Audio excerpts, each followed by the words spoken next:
Delmar, você me traz o pessoal aí, por favor. A chamada aqui.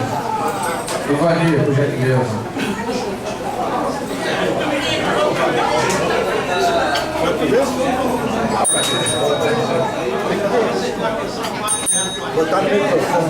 Olha que o tempo urge aqui, então não vai dar para terminar toda a apresentação.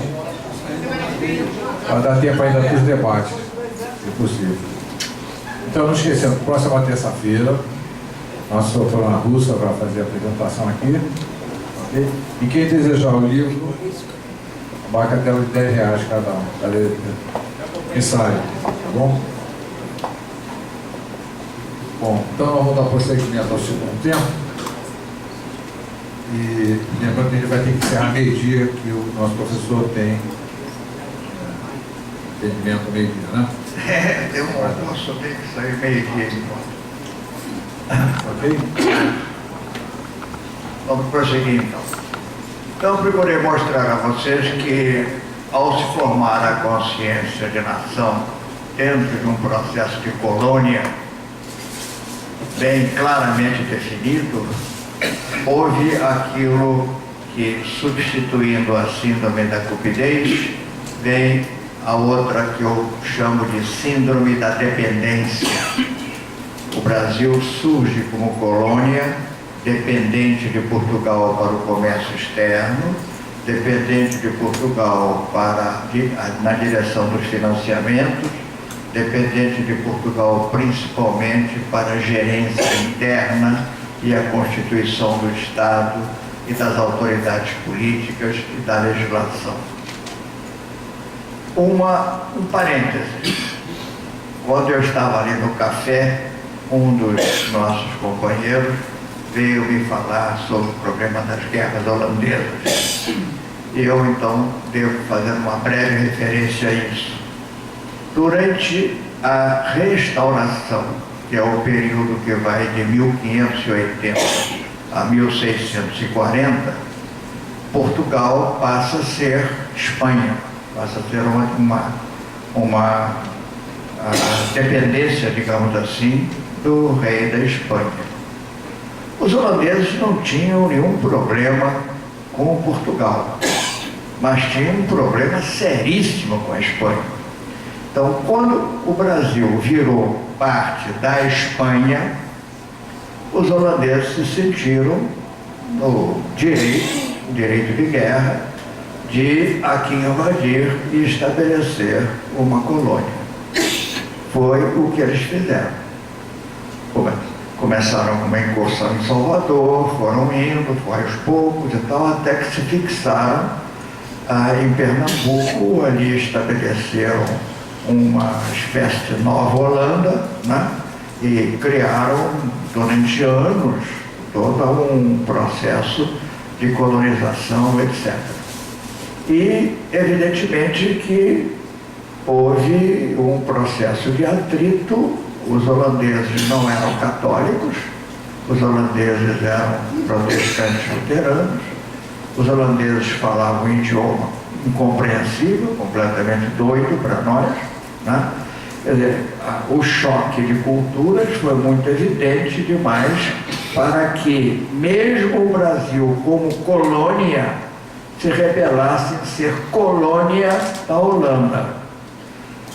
Não obstante, se examinarmos a história da colonização holandesa, nós vamos ver que muitos dos portugueses, dos luso-brasileiros, que aqui cultivavam o seu açúcar e vendiam o seu açúcar para a Europa, entraram em acordo com os holandeses.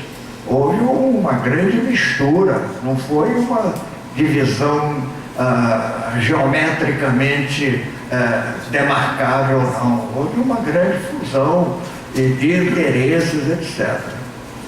Mas acabou prevalecendo num processo de antagonismo que foi sendo gerado muitas vezes com rivalidades de família, de mulher, etc., um atrito grande, e os holandeses tinham uma visão também um pouco diferente dos portugueses.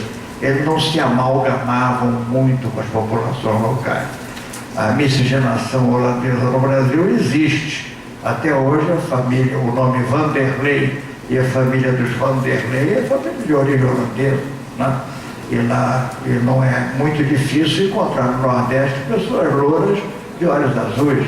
Quer dizer, houve este processo de miscigenação, mas não tanto quanto dos portugueses. Agora, o problema é a luta que se travou durante anos, uma luta, basicamente uma luta de guerrilhas, com poucas confrontações diretas.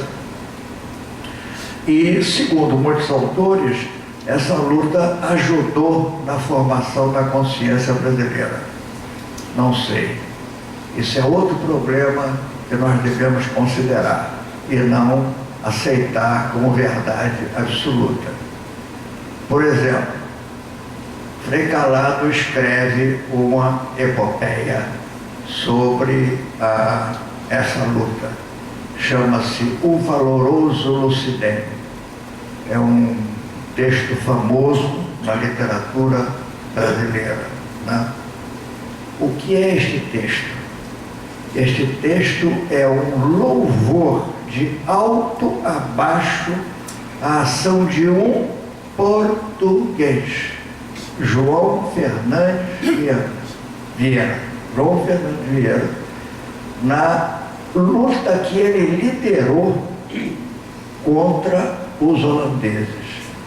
Isto é, a liderança foi de um português que conglomerou todos esses numerosos habitantes locais, entre índios, mamelucos, alguns negros, etc., e geriu estrategicamente o processo de combate.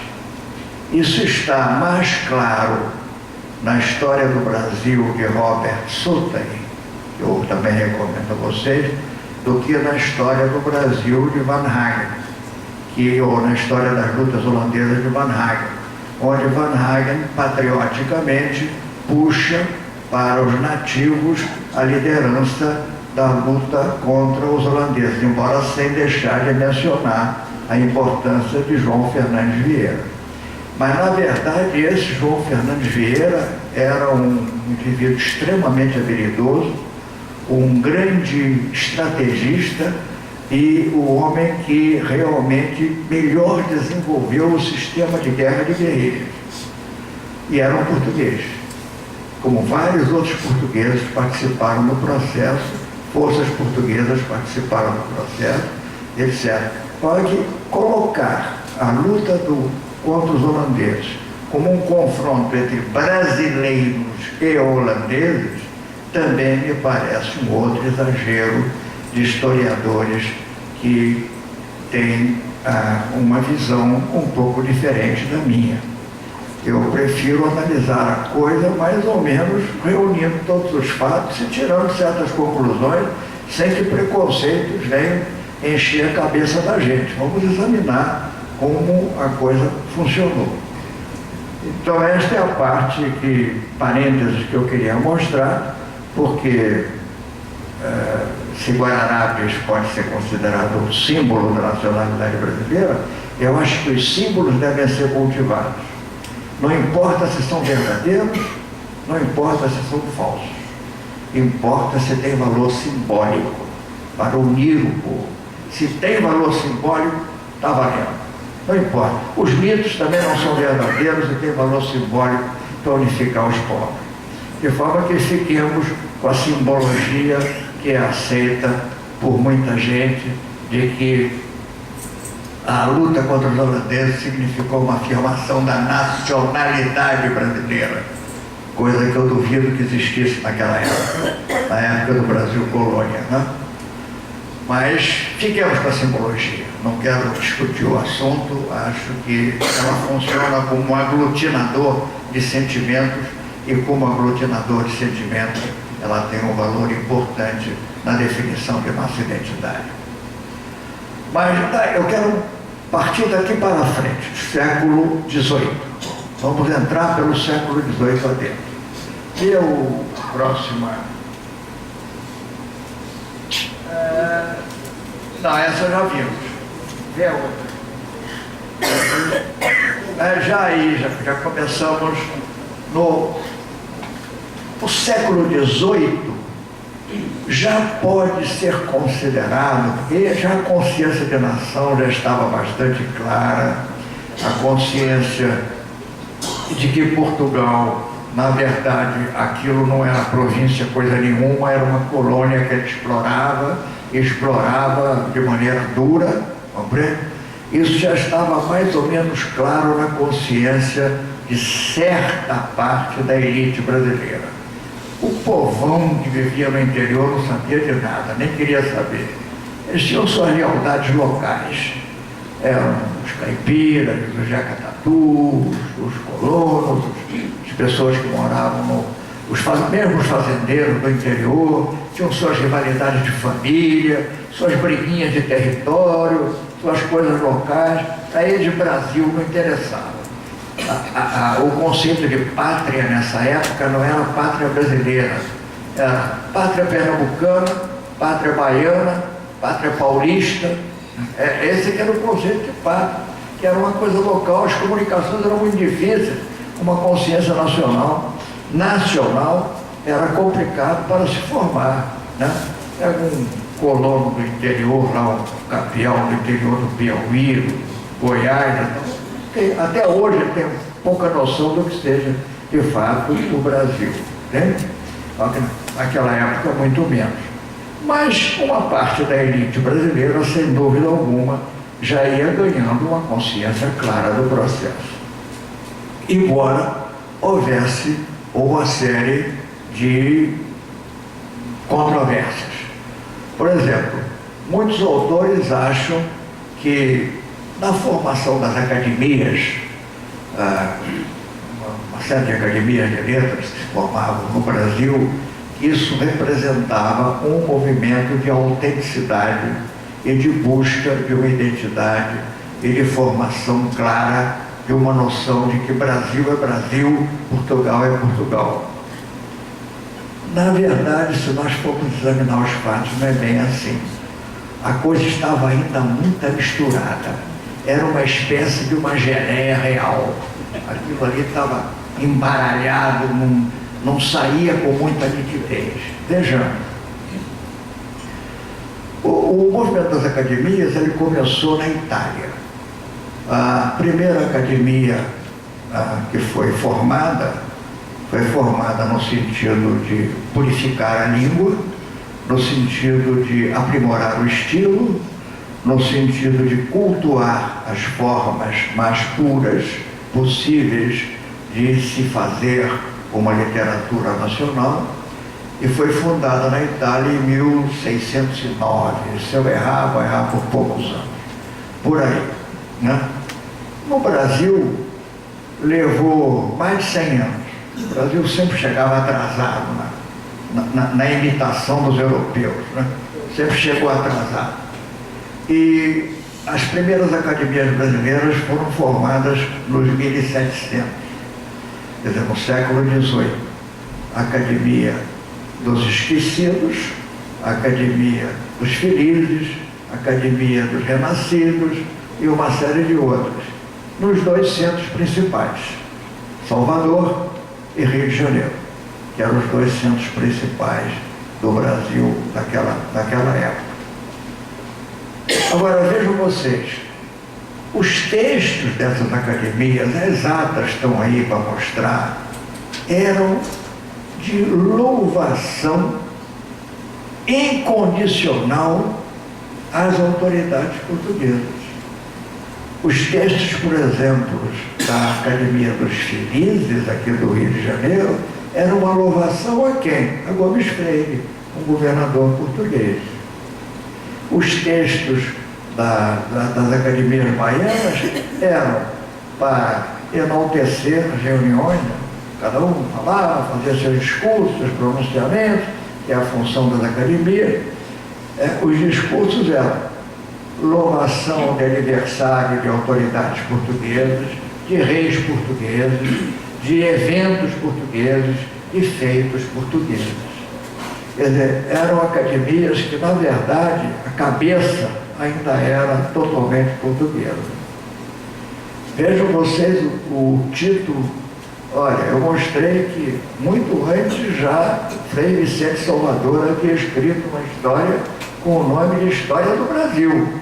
Pois bem, no século XVIII, nesse alvorecer do movimento, onde já a consciência do Brasil já parecia bem mais nítida, um autor famoso, Sebastião da Rocha Pita, escreve uma história a que não dá o nome de História do Brasil.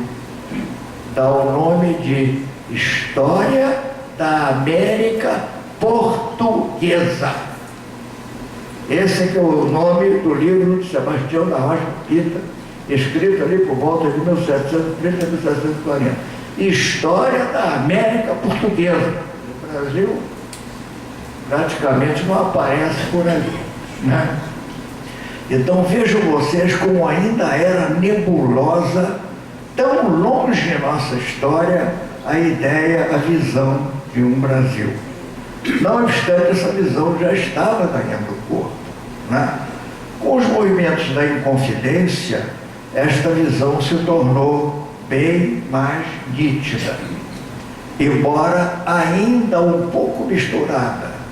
Se nós formos ver as atas da Inconfidência Mineira, nós vamos ver que não era propriamente a liberdade do Brasil que eles estavam querendo.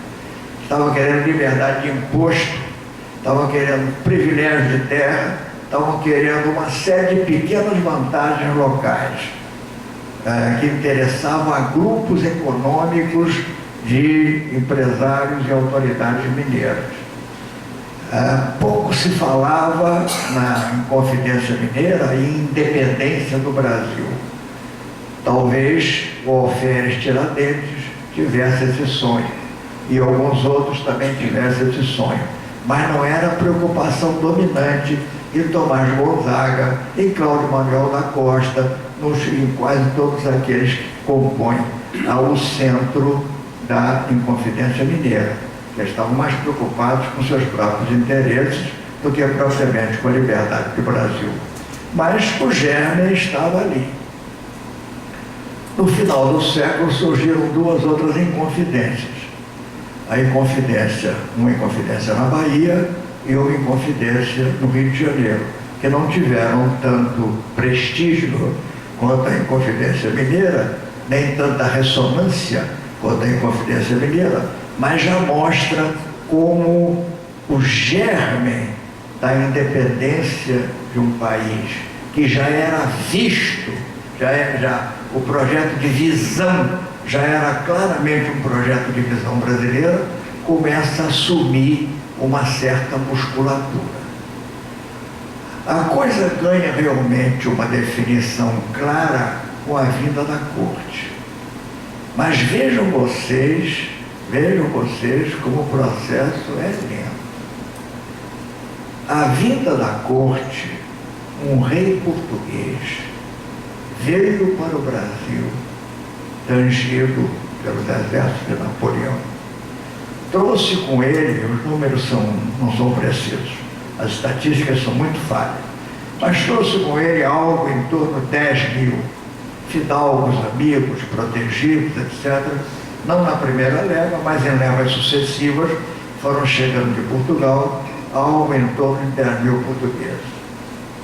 A cidade do Rio de Janeiro, naquela época, tinha algo com 50 mil habitantes, era pouco mais do que o vilarejo. Como é que vai receber 10, 15 mil pessoas de repente? Não havia instalações. Então, o que foi feito? O rei, autoritariamente, colocava um sinal na porta das casas que ele achava melhores. O sinal era PR, quer dizer, Príncipe Real, PR. os brasileiros imediatamente apelidaram de para-rua. PR, para-rua. Que tinham que sair e entregar a casa aos portugueses, com seus pertences, com tudo. Já imaginaram isso? Acordar desse aqui, e você tem que sair para entregar para uma autoridade estrangeira. Quer dizer, normalmente isso deveria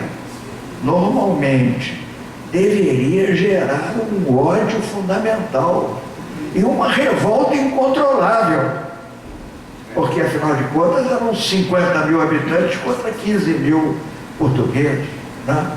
Não. Sabe o que gerou? Orgulho. Para vocês mostrarem como a espinha dorsal psicológica do brasileiro ainda era portuguesa. Quer dizer, a vinda de um rei, de uma rainha, de nobres, de fidalgos, nesta região colonial, cheia de índios, de negros, de mestiços, incivilizada, isto era uma honra. Receber a Casa Real de Portugal era uma honra. Então foi assim que os brasileiros reagiram a esse movimento de usurpação e violência.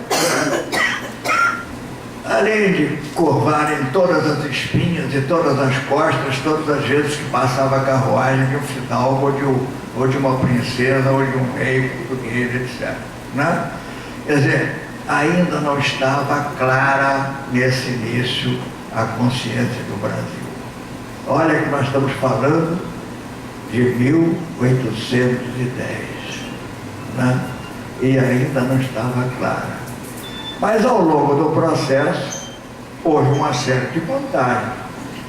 Uma grande biblioteca veio para cá, toda a biblioteca de Lisboa, alguns centros técnicos foram criados, novos hospitais, uma série de melhorias urbanas, uma série de melhorias de várias sortes, inclusive educativas, foram sendo criadas aqui. O nosso Museu Imperial, não Museu Imperial, o Jardim Botânico, que se transformou num centro de pesquisas, além da vinda de sábios e artistas europeus que vieram acompanhando a corte, inclusive músicos, pintores, poetas, etc., professores, geólogos, físicos, e isto realmente buliu com a cabeça do brasileiro. Este processo realmente gerou uma nova forma de ver o Brasil. Então, a subserviência, por um lado, cedia a um sentimento de independência por outro, a um sentimento de orgulho por outro, a um sentimento de que, neste caso, que fosse monarquia, mas que o rei ficasse aqui, que o Brasil fosse o centro do império e não Portugal. E isso gerou toda a controvérsia. As cortes portuguesas não passavam nem pela cabeça deles que isso pudesse acontecer, acabaram exigindo do rei o retorno. Vocês sabem que Dom João VI acabou voltando e deixando Dom Pedro I aqui como filho dele, como regente português. Mas o movimento de irritação dos brasileiros com a perda do seu status de centro do reino para Portugal levou a um processo de conscientização de que, olha, nós temos que ser, sabe o quê? Independentes. Nós temos que romper esse vínculo de uma vez por todas. E aí ficou bastante claro que o processo de ruptura era inevitável. Inevitável, mas surpreendente. Porque, imagina vocês, esse ranço da dependência e da vulnerabilidade não saiu da alma brasileira. E a independência foi feita liderada por um príncipe português, que do Brasil tinha um interesse remoto, tanto que ele voltou a Portugal para disputar o trono de Portugal e disputar o direito da sua filha de ser rainha de Portugal. E em Portugal ele morreu, não foi aqui. Ele voltou. O imperador do Brasil volta para ser rei de Portugal. Quer dizer, é o samba de crioulo doido que aconteceu no processo da independência do Brasil. E mais, o sentimento, aí é que é importante marcar para vocês, o sentimento de inferioridade que a colônia havia cultivado durante tanto tempo de dependência. E o sentimento de vulnerabilidade fizeram com que o Brasil tivesse um processo de independência completamente diferente do processo de independência da colônia vizinha, que estava ao norte, a nosso exemplo, os chamados Estados Unidos da América. Notemos que na época da independência americana, 1776, os Estados Unidos tinham a mesma população do Brasil, 3 milhões de habitantes. Não tinham exército. Eram pequenos agricultores, era um território de pequenos agricultores. A independência lá foi liderada por um projeto político. Aqui, este projeto político não existiu. Aqui existiu manobras táticas de esperteza para encontrar a forma mais confortável e menos custosa de se lograr a independência, mantendo o sistema escravocrata e a produção monocultora de açúcar. Lá nos Estados Unidos, não. Washington era agricultor, era grande proprietário de terra, Madison era grande proprietário de terra, Jefferson era grande proprietário de terra. Dos patriarcas americanos, o único que era profissional liberal era Hamilton. Os outros todos eram proprietários de terra, como os brasileiros eram proprietários de terra. O Washington era escravocrata. Quando estive lá, eu visitei a fazenda de Washington, uma coisa enorme. Visitei a de Jefferson, Casa Grande Senzala, a mesma coisa, eram escravocratas. E fizeram a revolução impensável na cabeça de um americano, colocar um rei inglês para dirigir a independência americana. Mas isso foi pensado no Brasil, e mais do que pensado, foi feito. Foi Pedro I que liderou a independência e transformou-se no primeiro imperador brasileiro. Por quê? O Brasil duvidava de si mesmo, coisa que os americanos nunca duvidavam. O Brasil tinha dúvida. A visão do brasileiro a respeito dele mesmo era uma visão de inferioridade e de debilidade. Coisa que não tinha nenhum sentido. Um povo que conquista, como nós conquistamos, este território brutal e manteve unido este território durante, não foi no Império, antes do Império o território já estava unificado, desde 1650 que o Brasil já tinha fronteira quase que com os Andes, compreende? Então, este povo valente, corajoso, este povo destemido, de repente, não mais que de repente, como diz o poeta, na hora em que ele se afirma como independente, ele cede a um processo de inferioridade. E pior, assume uma dívida que na época era de 2,5 milhões de esterlinos ouro, que era a dívida que Portugal devia à Inglaterra para que a Inglaterra apoiasse a restauração, a liberdade deles em relação à Espanha. Eles construíram uma dívida de 2,5 milhões de esterlinos, exigência da Inglaterra para dar segurança a Portugal. Essa dívida Portugal não tinha como pagar 2,5 milhões de esterlinos. Aproveitou a independência e passou isso para o Brasil. O Bonifácio aceitou, todos os patriarcas aceitaram e incorporaram. O Brasil nasceu endividado, com uma dívida de 2,5 milhões de esterlinos ouro. É preciso fazer a conversão para ver quanto é que dá isso hoje. Mas é uma fortuna. para um país pobre, para um país vivendo de fazendas e de exportação de cana, assumir uma dívida dessa era uma loucura. Se o Brasil dissesse, não, que é isso? Nem pensar. Não, senhor, a nossa independência está feita. Quem quiser que nos invada. Ninguém ia invadir. Alguém invadiu os Estados Unidos?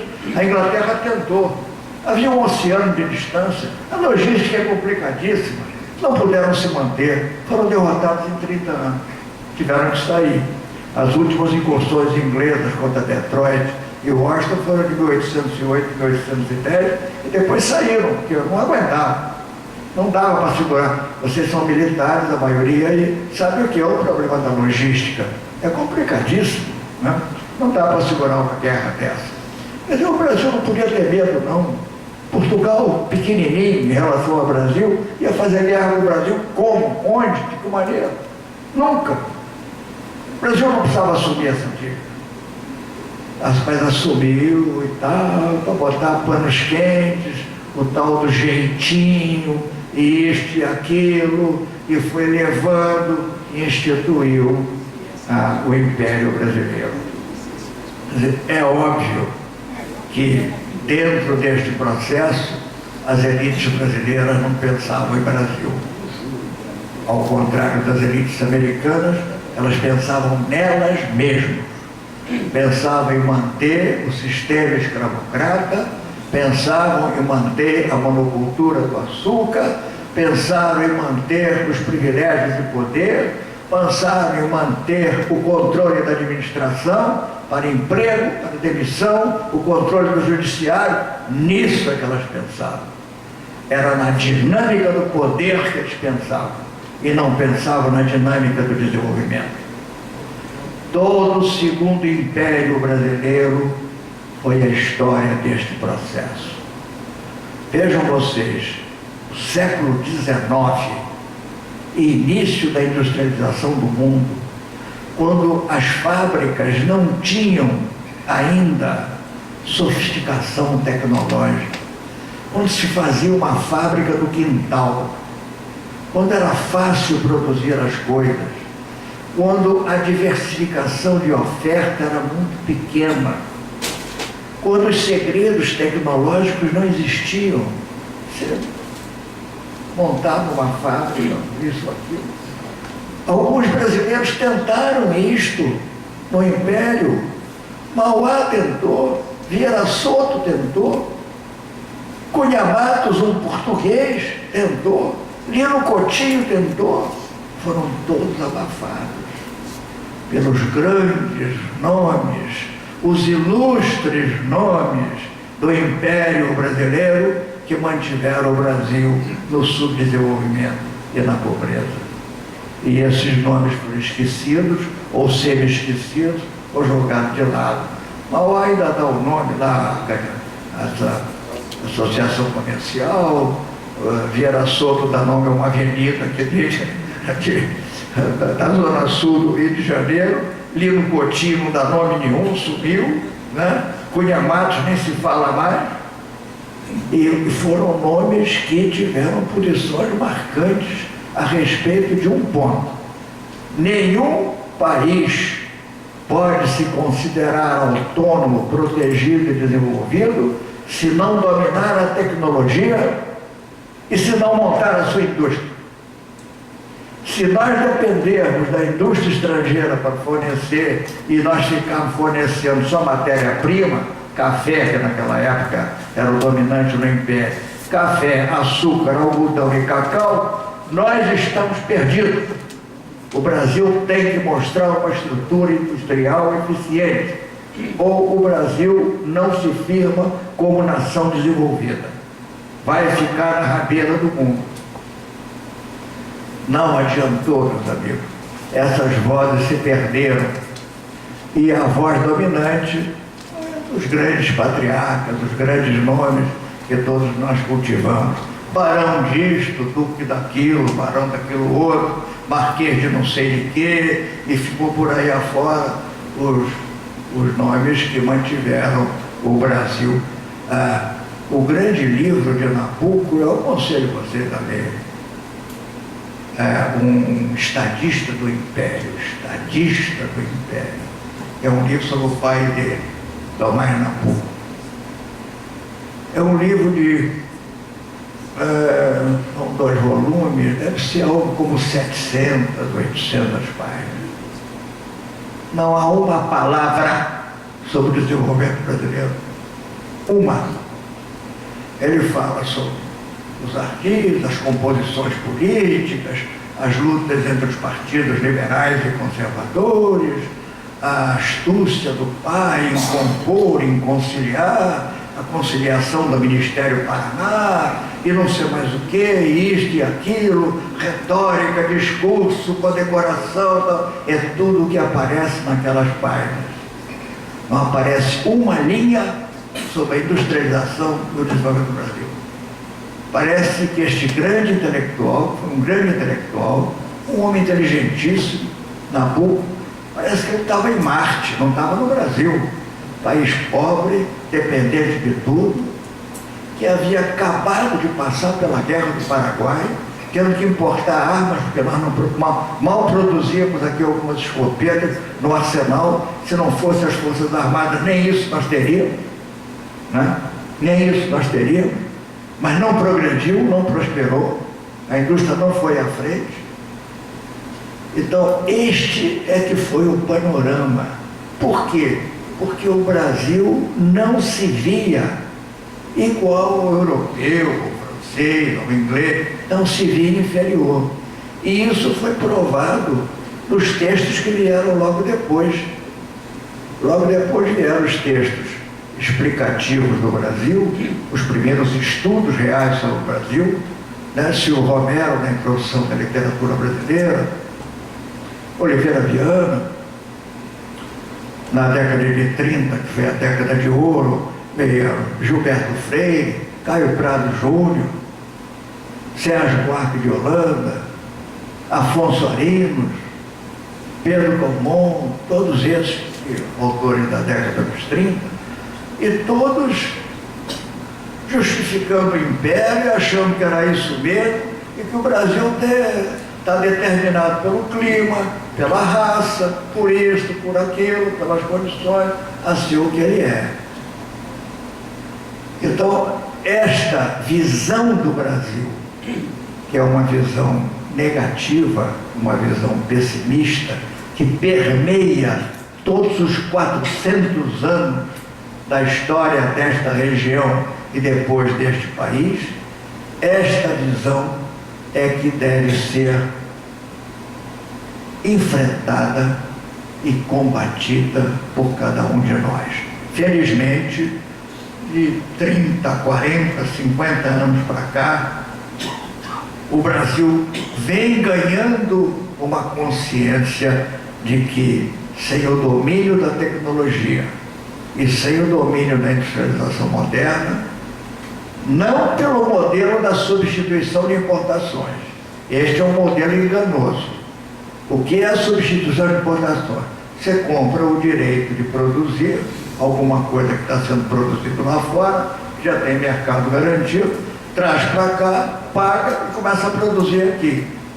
Quer dizer, é um modelo copista, é um modelo mimético, não é um modelo criativo. O modelo criativo é aquele que parte na frente, inovando e criando produtos novos. É um modelo que cresce pela abertura de mercados e não pelo aproveitamento de um mercado já existente. Ele vai criando mercados novos. Este que é o modelo que existe por aí. O computador não existia, apareceu, hoje é uma grande indústria, criou um mercado novo. A televisão não existia 60 anos atrás, criou um mercado novo, e assim sucessivamente. Enquanto o brasileiro ficar esperando que os outros criem para ele depois copiar, nós não vamos a lugar nenhum. Felizmente agora, através de alguns centros de pesquisa, em São Paulo, na USP, na UFRJ, na COP, né? Na Embraer, na Marinha, na Aeronáutica, etc., nós já estamos começando, a própria Petrobras desenvolve um pouquinho, estamos desenvolvendo centros de tecnologia autônoma, mas ainda é muito pouco. Isso ainda não ganhou a consciência plena da política brasileira, que continua com aquele velho esquema de Nabucco, política de poder. Acordo de partido para eleger não sei quem para presidente da comissão não sei de quê, um partido se une ao outro para eleger um senador não sei de quê, e ainda está nisso. A política brasileira ainda é uma política sem projeto. O projeto da política brasileira é o quê? Projeto de poder, não é projeto de desenvolvimento. Então, isto é uma coisa que nós temos que mudar, esta visão passiva do Brasil. E essa é a grande mensagem que eu deixo com vocês nessa modesta aula de hoje. Muito obrigado.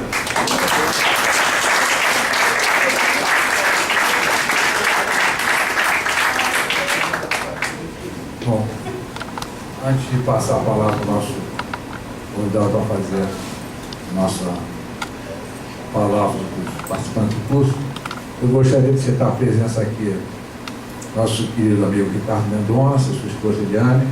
Ele está acompanhado da soprano russa Nádia, que vai fazer a apresentação na próxima terça-feira, certo? Então, é um prazer recebê-los aqui.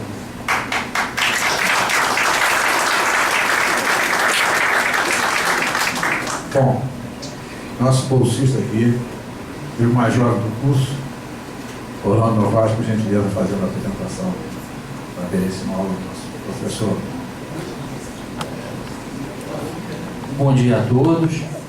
Professor, bom dia. Gostaria de dizer ao senhor que muito nos honrou a sua palestra hoje, porque o senhor fez uma abordagem da espinha dorsal do nosso país. E o senhor resgatou no meu coração, e acredito que no coração de todos nós, o nosso mais profundo sentimento cívico de amor a este solo, a esta nação e, sobretudo, a essa pátria. Muito obrigado, professor, muito obrigado, Coronel Araquém. Receba das nossas mãos o bandeira do nosso. Obrigado. Muito obrigado pela gentileza, eu agradeço a atenção de todos e peço desculpas a quem eu aborreci, mas acho que a maioria é melhor. Muito obrigado a todos, obrigado, Araquém.